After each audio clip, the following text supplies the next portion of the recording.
गुरु की महिमा बताते हुए परमात्मा कह रहे हैं कि सुखदेव नाम के ऋषि को गर्भ में ही, मां के गर्भ में ज्ञान हो गया था कि मनुष्य जीवन केवल परमात्मा प्राप्ति के लिए ही प्राप्त होता है, और हम बाहर आकर के अपने मूल उद्देश्य को भूलकर केवल सांसारिक जोड़ तोड़ में, इन कोठी बंगले के बनानों में ही अपना जीवन नष्ट करके और एक हारे हुए जुहारी की तरह हाथ मसलते हुए चले जाते हैं।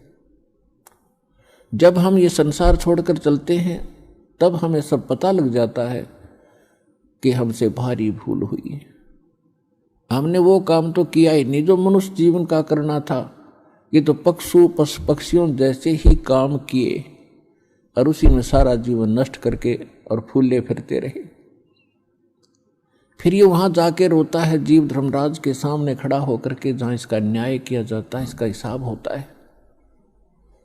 तो बहुत रोता है, बहुत पछताता है, इसको पश्चाताप करता है। फिर इसको सब बातें याद आती हैं कि जब तू मानव शरीर प्राप्त करके यहाँ से गया था, कितना शुक्र मनाया था भगवान का, और क्या क्या प्रॉमिस किया था भगवान, भक्ति गणी करूँगा और पेट गुजारा तो आपने ही देना है दाता।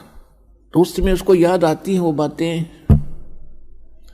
पौ फाटी पगरा भया जागी जिया जून, सबका हो को देत है वो चोच समाना चून।